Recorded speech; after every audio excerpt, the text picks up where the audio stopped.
So, Michelle, So, David. you've stopped sneezing. Actually, I feel like I should start this one. Oh, okay, then off you go. So, David. So, Michelle, Yeah, I've stopped sneezing. thank you. I thought we'd have a guest. I met this person on Twitter. You met someone else? Yeah, I have. I'm sorry to break it to you I'm like sorry, this. I've got to speak to you. I've got to meet other Twitter people. Yeah, I do. No, who is it? I'm fascinated. I always love a guest. Former diplomat. And I just feel like because it's an area that we have not really tapped into. We haven't. And there's a lot to discuss. So, we might hold on to him for at least 2 eps. Bring this man in now. I will bring him in.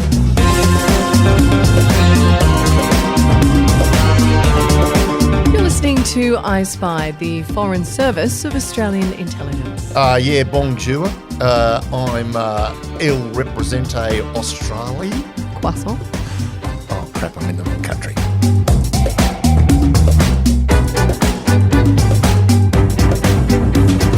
Hello and welcome to I Spy. My name's Michelle Stevenson. I'm here with David Callan and, I've just come out of sick ward. Yeah, thank God for that.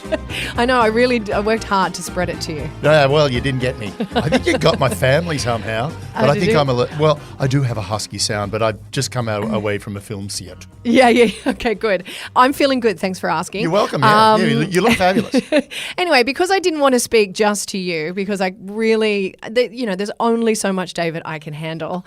I thought we'd bring in a special guest. A guest. Yes. I love a good guest. His name's Jeremy Dicker. Now, he's a former diplomat, and we'll get into where he was a former diplomat. I'm really thrilled about former diplomats. I know, we've never had one. Well, I technically have when we talk about the CIA Station Chief Assistant, but... Oh, sorry, I tune out when you speak. Yeah, of course. But, my contact with diplomats is always fleeting contact that I then had to report to ASIO because whenever you meet a diplomat, by the way, I'll be submitting that report to ASIO about you too, Jeremy. Thank you very much. Yeah. But yeah, I've never actually spoken to one other than the diplomats I met on the amateur acting circuit in Canberra. I love this. Anyway, Jeremy, welcome. Hey, it's great to be here. Thanks for having me. Thanks so much for joining us. Now, how about you tell us a brief history about where you were a diplomat and what that kind of entailed? Yeah, for sure. So I just wrapped up 14 years with the Australian Foreign Service. So I was with BFAT, and that took me to some pretty fun parts of the world. I was in Mexico, and then in Peru, and then in the United States. And then wrapped up in January to do something else, help build a business with 2 friends. Yeah, wow. Mexico, Peru, and then the United States. Yeah, what a horrible way to live your life. Terrible. Did you have family travel with you? Yeah, my wife and I have been together for 15 years. So we did that whole 14 years together. And then the last posting in the United States, we became parents. So Commiserations on becoming a parent. I know what it's like. So you have a US citizen in your hands. That's right. That was, I didn't realize that was going to be the case until someone very brusquely told me that my daughter was a US citizen and that I would have to apply for Australian citizenship. Yeah. But you're US citizen. Yeah, I have friends who did even just a surrogate in the United States, and in order to pick up their baby, they had to wait around for 3 months to apply for their child to become an Australian citizen. No, I did not know that. I thought if you were born to Australian parents, where no matter where you were born, you were automatically Australian. No. And fun fact, I don't know how fun this is, but ordinarily a child born to diplomats overseas doesn't get the host country's citizenship. Right. Yeah. And that's the case in the US as well, because of a clause in the Constitution. But I wasn't there under diplomatic immunity. I was under consular immunity because I was working at a consulate, which means that my firstborn daughter didn't get US. And it's kind of weird, kind of surprising, but there you go. So what's the difference between diplomatic immunity and consulate immunity? Well, you don't get immunity at a consular. That's number one. But the difference between consular and diplomatic is a very interesting point. Jeremy. So, I guess you get diplomatic immunity when you're working at an embassy, which is the main representative office that your country has overseas. But in big countries like the US and China and India, you have more than just an embassy at the capital. You have other diplomatic missions around that same country. They're called consulates generally, and there's a different level of immunity that applies depending on where you're at. If you're at the embassy, you have full diplomatic immunity, which is kind of weird, but it's been around for hundreds of years, and it means you just basically cannot get prosecuted by the whole country, no matter what you do. Even if you murder someone? That's the thing. You're immune from local prosecution, but that doesn't mean you can't get in a shit ton of trouble when you are. And if you're South African and you kill someone, Danny Glover will go, immunity revoked, and shoot you. Lethal weapon. Lethal weapon too. Yeah. Oh my God. That's a good lethal weapon too reference. But he was, hang on, if that South African diplomat was in LA, he'd have been consular, so he wouldn't have had diplomatic immunity. Yeah, exactly. Full marks. Thank you. Okay, well, we do want to break down. There was a recent review into the kind of diplomats and the status of Australian diplomats, but we'll probably get to that in a minute, because what I really want to touch on and get a little bit of your perspective on this, Jeremy, is, of course, Biden pulling out of the Quad. Well, he didn't pull out of Quad. He just pulled out of the meeting. And I just love as well how he's like, no, I've got to go back because I've got to deal with some pressing stuff to do with the economy. It's like, dude, that stuff's been going on forever and it's going to continue to go on. You just probably forgot that you had to come to Australia and you're old. I'm going to, well, Jeremy first, and then I'm going to have my little 2 cents about that. I don't know how to answer that. I mean, it was certainly big news. And I mean, I don't see the cancellation of the Quad Summit in Sydney as the big story. I mean, kind of depends what angle you're looking at it. Certainly from the perspective of Australia, you've got the US president coming to Australia for the first time. I mean, Biden's first time it would have been. That's a big deal. And there have been folks working on this visit for ages. I remember having meetings about it when I was still with DVAT last year, right? Like, big deal. And a lot of work goes into it. And so, you know, the officials working behind the scenes to make these things happen will be pretty heartbroken. But I mean, that's the way it is, right? I guess the big question is, what does it mean for Australia? And obviously it's disappointing. You want to have a guest like that come to town, and it kind of puts our Prime Minister at the center of the world stage. And, you know, it's a big deal. But even that getting cancelled, I don't think it is a massive deal in a substantive sense, that the relationship between Australia and the US is so tight, as is the relationship among the 4 Quad countries, Australia, US, Japan, India, very, very tight these days. Cancelled meeting is not really going to make a material difference. I mean, the value of these Quad summits, I think, is really about the signal and the message that they send to the region and the broader world. And that message, that signal is still being sent. And I think it's going to be sent, you know, probably at the G7 summit that's happening later this week. Well, I think the irony is that, you know, Biden was coming over to address kind of a lot of environmental concerns, and he would have brought all of his cars and people on many planes and destroyed the environment while he was doing it. It's not that he would have brought Marine One and the Beast and the Beast's cousin, which is a second beast, so we're not sure which beast he's in. Yeah. So his limo, 2 limos and the helicopter plus 50 personnel are already on site. I know, but like the environmental footprint to make that happen while he's then going, the Pacific regions, we just hope you don't go underwater. Well, the Galaxy Starlifter, it requires a bit of fuel. Right, now the thing is, now, as you said, he probably forgotten this thing, which is the debt ceiling. There have been 78 raises to the debt ceiling since the 60s. So, yes, it is an ongoing and very, very common problem. It was an excuse. It was an excuse. I disagree, because the problem being is, at the moment, the two sides are intractable. And this is the political game of chicken that constantly happens in the United States, but you can't blink. And for him to leave at this point in time, because if the Republicans, but he's going to be at the G7. But he's going to go home. He's going to, but he's still leaving. He's going to the G7. He could have just stopped to us for a couple of days. It's not like he was just coming to Australia. Oh no, I understand that entirely. But the thing is, when you add the trip down to Australia from Japan, you're adding more than one day. This isn't just a fly-by-nighter. So the problem is, he does need to be in Washington to address this as it gets closer to the date. I reckon he just probably thought it was Austria and not Australia, and then just went, how far? Wait, where am I going? Now, the other thing, and it was something that you brought up, and I really agree with this, Jeremy, is it's not that big a deal. Right. It actually, I mean, visually, it's kind of insulting that he's not coming, but really, ultimately, Quad's not going anywhere. I don't mean from a Quad perspective. I do mean from the United States really requiring us to kind of be their face and their force in terms of growing Chinese influence. I think it's important for Biden to kind of cement that relationship a little bit more, and kind of doing stuff like this. I don't.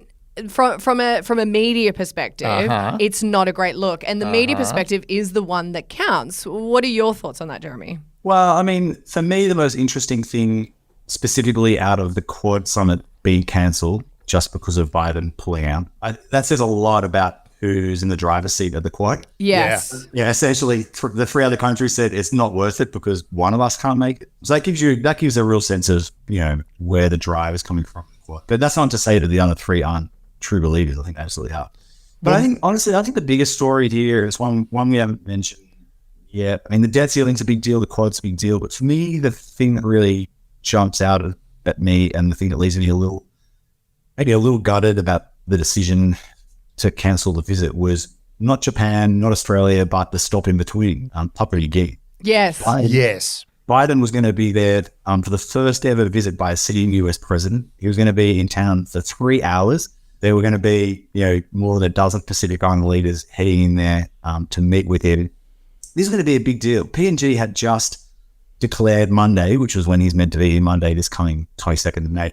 PNG had just declared Monday to be a national holiday in honor of Biden's visit. And then the next morning they turned on the radio to find out that it was cancelled. And I think that is the bigger deal here. The reality is whether we like it or not, we are in the midst of a pretty turbulent time in our region, in our world. And there is a real battle for influence in our region, particularly in the Asia Pacific, particularly between the US and China. And that involves hustling for influence and fighting to win the hearts and minds of people all around our region. And so if you're sitting in PNG and you folks, the day that the news broke, many folks in PNG will have driven to work on a China-built highway, would have dropped their kids at a China-built school, would have caught a flight to a China-built airport. They would have turned on the radio and heard news that the president's 3-hour visit, the first ever by a US president, has just been cancelled. Then they would have switched off the radio and headed into an event at the China-built International Convention Center, right?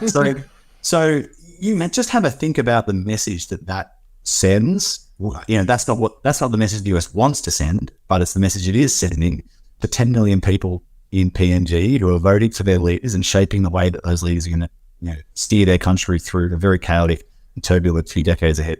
That's the thing that I think is the big deal out of this story. And the Chinese have actually, like Chinese media, have certainly flicked into this saying, well, it just shows how disunity is destroying America, how they can't be trusted, all that sort of thing. And as you said, they have bought a significant amount of influence in the Asia-Pacific region. And now when the Americans are going, well, we've got to win some of that influence back, they then stumble at the first hurdle. Well, and that was kind of my point as well about him not coming. So let me ask you this. Is there a reason, because, if for some reason Albo or our sitting Prime Minister can't make it somewhere, we send someone else. Is there a reason why in the United States they wouldn't send Kamala Harris, apart from the fact that she's useless, but is there a reason why they wouldn't send Kamala? Well, look, I've given that woman a go, and you have to admit she's done absolutely nothing with it. Most vice presidents do absolutely nothing anyway.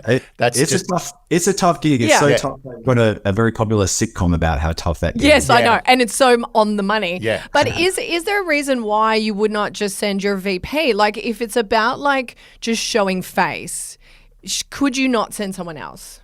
That's a really good point. Again, I think also look at the makeup of the Quad, the leaders of the Quad. It's a bit of a boys' club. I mean, because our leaders are America's leader's a man, India's is a man. India, interestingly enough, is one of the only countries. In fact, I think it is one of the only countries that is not exclusively been always led by men. There have been female prime ministers in India. We've had one female prime minister in Australia, but Japan and America, they haven't. Now, I don't think it's a misogyny boys club, but I do believe that the other 3 leaders would probably feel insulted that leader is not, you've replaced it with Kamala Harris or even your foreign secretary or perhaps your defense secretary. Okay, but I don't even mean... Take the Quad out of it because, they are looking at holding something on the sidelines of the G7. Yeah. So eventually something's probably going to come out of that. But if it's about, showing face in the Pacific region with your Pacific leaders, Papua New Guinea, with all the Chinese built infrastructure, would you not just send your vice president?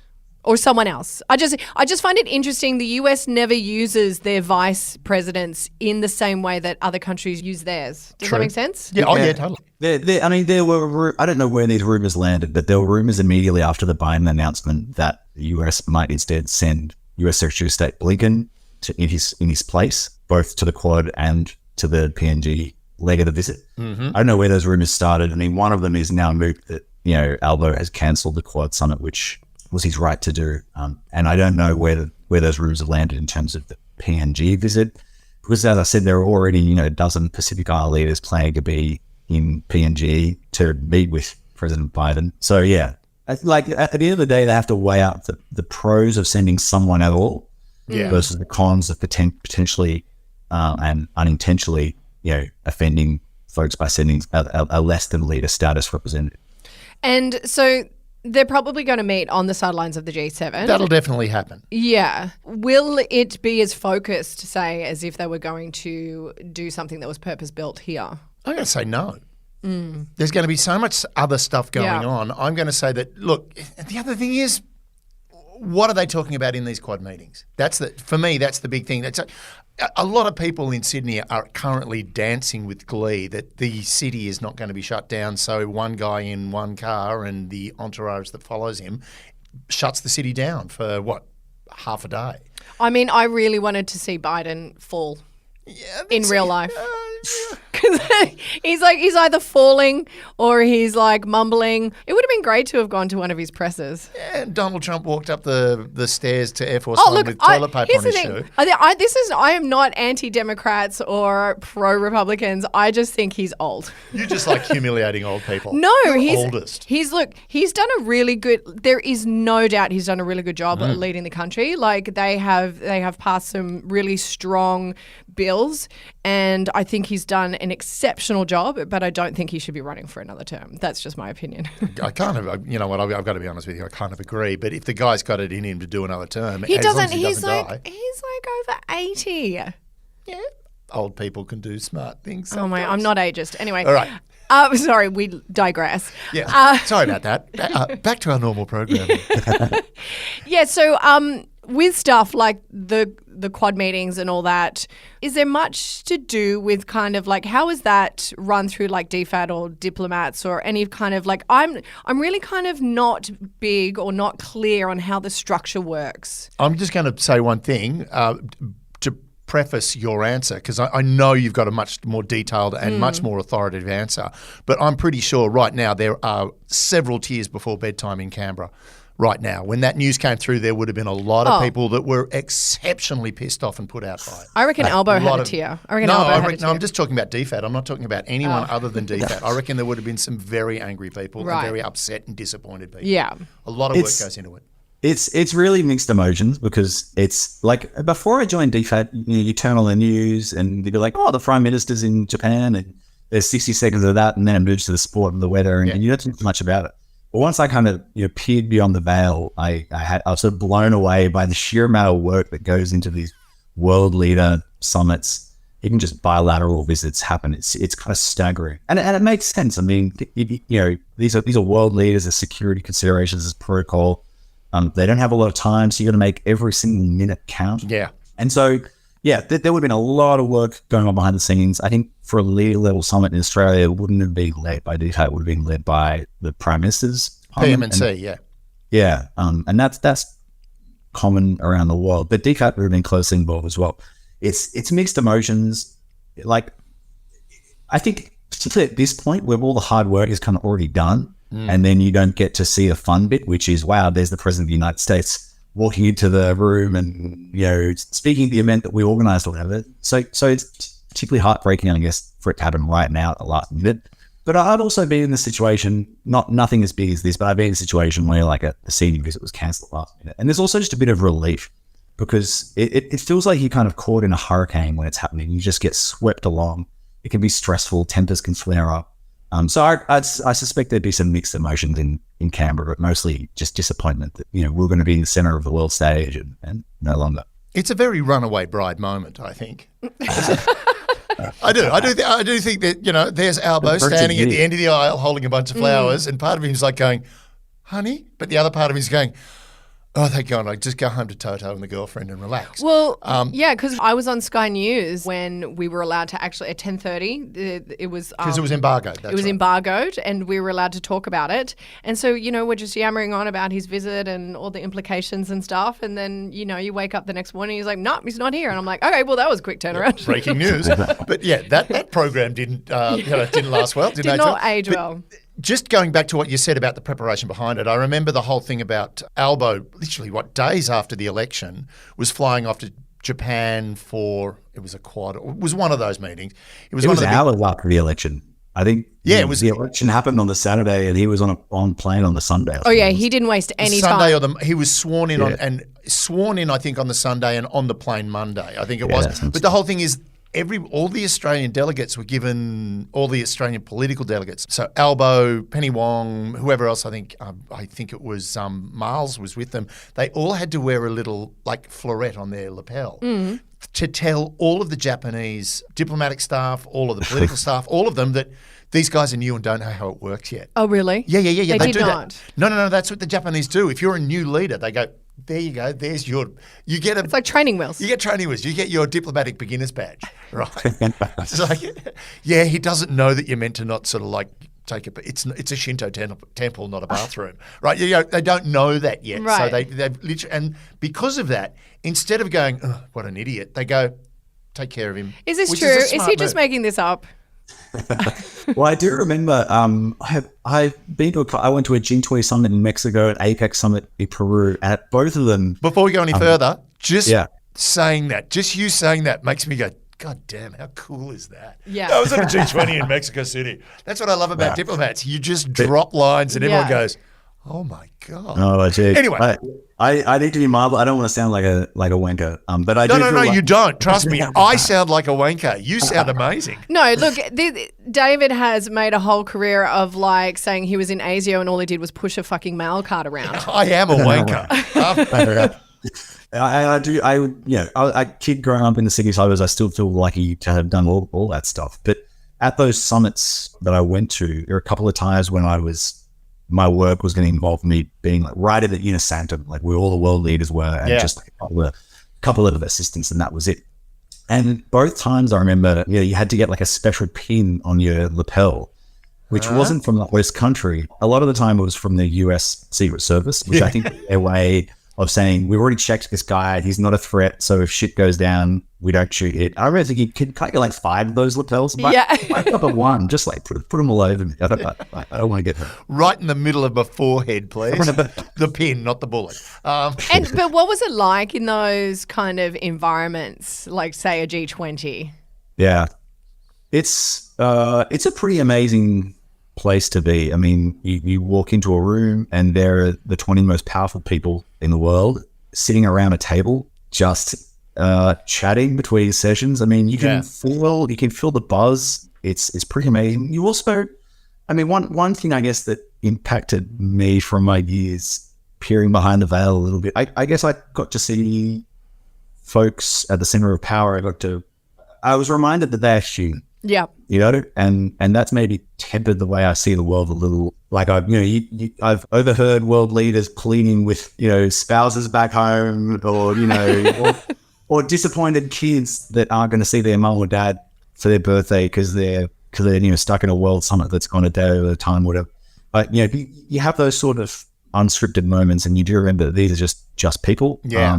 And I mean, as an Australian, I can say the vast majority of times, they're not only just people, they're extraordinary people who put themselves through the absolute blowtorch of public scrutiny, drag their family to the limelight. It is a real heavy burden. And I try to remember that when I think about politics, I think about leaders, I try to remember that, they're powerful and we've got to hold them to account, but they are also people just like us who've put their hand up when maybe others didn't. So, yeah. Do you have a story or a memory that in your time that kind of sticks out, someone who's powerful kind of surprised you, or there was just something that really sticks out for you? Yeah, every Australian Prime Minister that I saw up close surprised me in one way or another, and generally in a positive way. I remember at the G20 in Mexico, the Prime Minister at the time was Julia Gillard. And I'm not the first person to say that, in person. She was just a really warm person. And I remember seeing that we were walking over to a meeting with another world leader, and an Australian official had a stack and like hurt their ankle and was like in pain and kind of sitting on a bench, just randomly happened to be right where the Prime Minister was walking past. I mean, the Prime Minister just recognized this obscure Australian official and stopped and was like, oh, God, what's happened? Are you okay? Like just a raw human moment. There were no cameras anywhere. So, I saw that with Julia Gillard. I mean, honestly, I saw things like that with all of them. And that's sort of what I mean when I say that I guess I really got a strong reminder that they are human. A friend of mine was in Washington getting a coffee from a cafe, and Julia Gillard was sitting there eating like a muffin. And he walked up to her and said, look, Ms. Gillard, your country needs you. And she turned around and just looked at him and went, can I finish my breakfast first? I thought, God, right? And I think that you're in that unique experience where we see them through the prism of the media and all of the faults and foibles that they have, and their victories and their losses, all of that sort of thing. But you actually see the human side. You see them when one of them turns around and says, has anyone got a throaty? That sort of thing. Yeah, and I guess I mentioned that. I mean, my last posting was in the US, and I was there during the Trump presidency, and I guess. I mean, we've talked about before as well, Biden having to cancel major world engagements because he's had to go home to deal with the absolute shit show of US domestic politics. Yeah.